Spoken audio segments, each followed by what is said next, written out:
À l'époque, avec l'histoire de Peppa Pig qui rendait autiste, franchement, c'est trop marré. Peppa Pig was causing autism to children.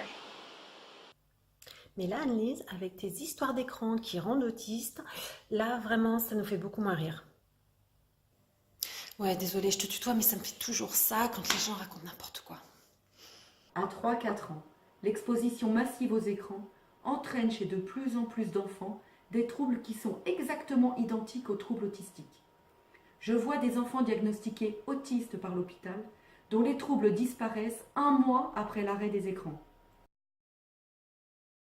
Quand les parents parviennent à limiter les écrans à 1 heure par jour, seuls ou avec une aide, les troubles et les signes autistiques disparaissent miraculeusement ou diminuent très fortement.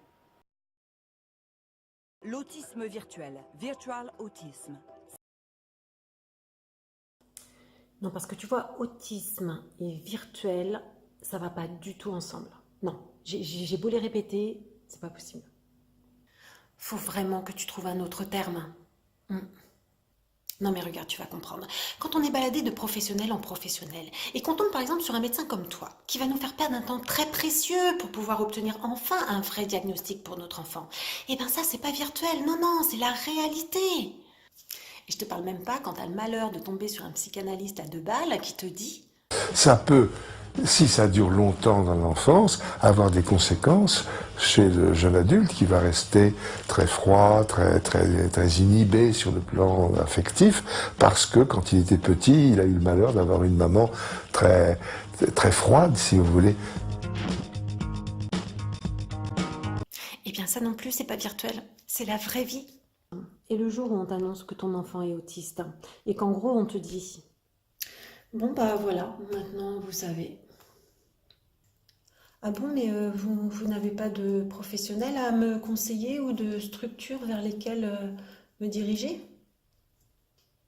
Ah mais non, non, non, mais c'est même pas la peine d'essayer, c'est complètement saturé. Il y a des centaines d'enfants sur liste d'attente partout. Le mieux, c'est que vous contactiez l'hôpital de jour, hein. Ouais, ce sera le plus rapide, hein. En fait, c'est comme l'hôpital psychiatrique, mais pour les enfants. Voilà. Ben, je vais vous laisser les coordonnées. Vous allez les appeler. Eh bien, ça non plus, Annelise, c'est pas virtuel, hein. Et quand tu dois démissionner de ton boulot pour finir au RSA, parce qu'il faut que tu passes tes journées dans ta bagnole, à amener ton gamin chez l'orthophoniste, chez le psychomote, chez l'éduc, chez le kiné, chez le médecin, eh ben ça non plus, c'est pas virtuel. Non mais attends, j'ai encore mieux, Annelise.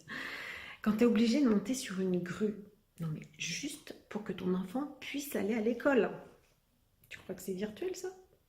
Non, je te jure que non. Tu devrais essayer, tu verras. Et quand tu subis jour après jour la violence de ton propre enfant, tu penses que ça se passe comment? Tu crois que tout d'un coup j'enfile mon déguisement de Lara Croft, hein?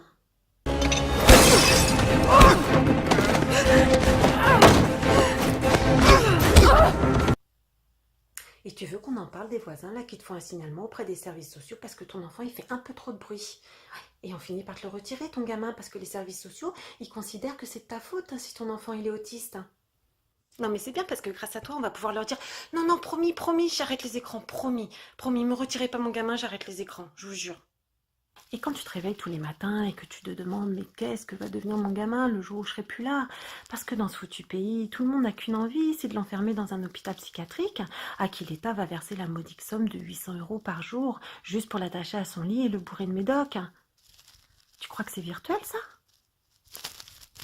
Donc désolée Anne-Lise, hein, mais je crois que toi et ton collectif, vous n'avez pas bien réalisé là où vous mettez les pieds et encore moins le préjudice que vous nous portez. Non, parce que pour info, en matière d'autisme, on avait déjà 40 ans de retard là, hein, et avec tes conneries, tu viens de nous en coller 10 de plus là. Pourquoi? Pourquoi? Tu me demandes pourquoi, mais tu sais ce qui va se passer là? Non mais attends, c'est parce que j'ai entendu l'autre jour, hein. Il paraît que maintenant on vous appelle les mères écrans. Ouais, tu savais pas? Si.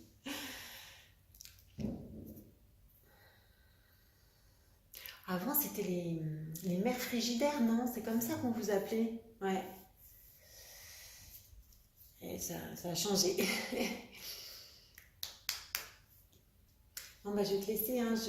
Faut que j'y aille. Ok, salut.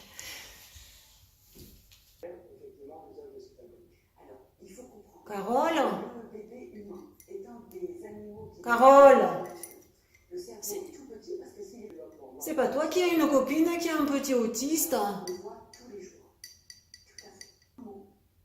Eh bien parce que maintenant ils savent d'où ça vient. Dis-lui qu'elle arrête de mettre son petit devant les écrans, putain. Bon, la bonne nouvelle, c'est que bientôt il sera plus autiste, le petit. Bah ça y est, c'est confirmé, il est autiste. Mais ça c'est parce que tu l'as laissé trop devant les écrans, ils l'ont dit l'autre jour. Non mais fais pas cette tête, je dis pas ça pour te culpabiliser, mais bon, fais gaffe quoi.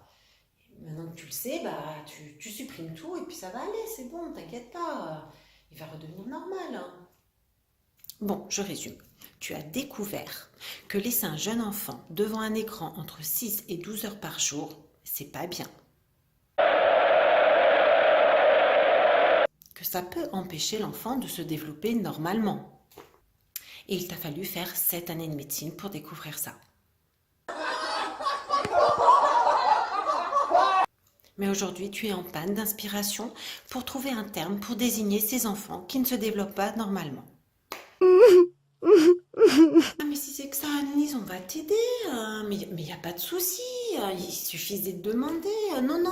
Non, franchement, ça me fait plaisir, hein, vraiment. Ouais, on va trouver. Bon, par contre, je compte sur toi. Hein. Les termes autiste, autisme, trouble du spectre autistique, trouble envahissant du développement, expression dans sa bulle, tu t'oublies, d'accord, hein? On va te trouver autre chose.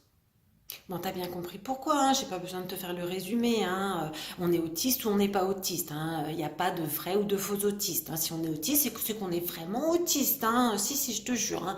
Donc on va trouver autre chose, hein? Parce que tu vois, quand on subit déjà tout ce qu'on subit au quotidien, on n'a pas envie d'entendre ces conneries, on n'a pas envie d'entendre parler d'écran, on n'a pas envie d'entendre parler de Peppa Pig, de mère frigidaire, de tout ça. On n'a pas envie. Non, et puis tu vois, la maman qui va appeler dans un centre là, pour obtenir un rendez-vous, pour pouvoir faire diagnostiquer son enfant, elle n'a pas envie de s'entendre dire non mais excusez-moi madame, mais là, non, là j'ai vraiment pas de place, hein, je suis désolée. Bon écoutez, commencez déjà par supprimer les écrans et puis rappelez-nous dans 3 mois, ok? Voilà, on fait comme ça, merci.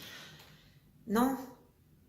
Quand on va aller récupérer notre enfant à l'école, on n'a pas envie de s'entendre dire non mais écoutez madame, votre enfant il est ingérable, hein, faudrait vraiment que vous arrêtiez les écrans. Voilà, donc moi je propose que tout le monde aide Annelise et son collectif. Donc si tu as une idée pour désigner ces enfants qui ne se développent pas normalement parce qu'ils passent entre 6 et 12 heures par jour devant un écran, surtout tu n'hésites pas, tu nous en fais part en laissant un petit commentaire en bas.